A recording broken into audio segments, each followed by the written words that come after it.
12 அம்ச கோரிக்கைகளை வலியுறுத்தி ஜூன் மாதம் போராட்டத்தில் ஈடுபட போவதாக அரசு ஊழியர்கள் ஆசிரியர்கள் கூட்டமைப்பான ஜாக்டோஜியோ எச்சரிக்கை விடுத்துள்ளது.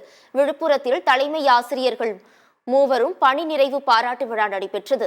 இதில் கலந்து கொண்ட பின்னர் செய்தியாளர்களிடம் பேசிய அக்கூட்டமைப்பின் மாநில ஒருங்கிணைப்பாளர் தாஸ், ஒரு மாணவனாக இருந்தாலும் அவனுக்கு கல்வி தருவதுதான் அரசின் கடமை என்றும், ஆனால் அதை விட்டுவிட்டு பள்ளியை மூடுவதை தவிர்க்கப்பட வேண்டும் எனவும் தெரிவித்தார்.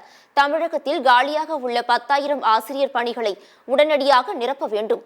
பழைய ஓய்வூதிய திட்டம் உள்ளிட்ட 12 அம்ச கோரிக்கைகளை தமிழக அரசு நிறைவேற்ற வேண்டும் என வலியுறுத்தினார்.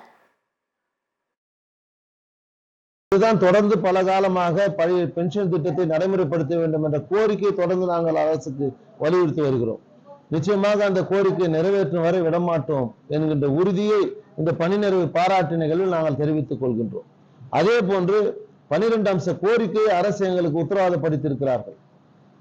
பழைய பென்ஷன் நிச்சயமாக உத்தரவாதப்படுத்துகிறோம் என்றும், இஎல் சரண்டர் அதை ஒப்படைப்பது அதற்கான உத்தரவாதத்தையும், குறிப்பாக இடைநிலை ஆசிரியர் ஊதிய முரண்பாடுகளை கலையாமல் நிறுத்தி வைக்கப்பட்டிருக்கிறது, அதற்கான நிலைப்பாடையும், அரசாணை 243 அரசாணையை நிறுத்தி வைத்து அதை ரத்து செய்ய வேண்டும் என்ற கோரிக்கை வைத்திருக்கிறோம்.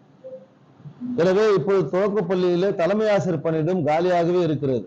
பணி நிறைவு செய்து கொண்டு போகிறவர் ஒரு பக்கம், ஆனால் காலி பணியிடம் அதிகரித்துக் கொண்டே இருக்கிறது. தற்காலிக ஆசிரியர் பணியிடம் என்பது நிரந்தர தீர்வாகாது. எனவே முறையான ஆசிரியர், குறிப்பா விழுப்புரம் பகுதியில, கள்ளக்குறிச்சி பகுதியில பின்தங்கிய பகுதி அங்கே மாணவர்களுடைய எண்ணிக்கைக்கு ஏற்ப ஆசிரியர் நியமனம் வேண்டும் என்ற வேண்டுகோளை வைக்கின்றோம். காலி பணியிடத்தை நிரப்பிட வேண்டும்.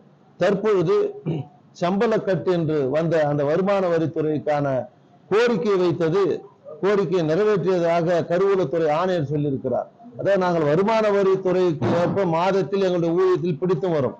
ஆனால் களஞ்சியம் என்ற ஒரு வெப்சைட்டை உருவாக்கி அந்த களஞ்சியத்திலே தவறான பிடித்தங்களை, ஊதியத்துக்கு மாறாக பெறுகிற ஊதியத்தை விட அதிகமாக பிடித்தும் பெறுவதை நிறுத்த வேண்டும் என்ற கோரிக்கை வைத்தோம்.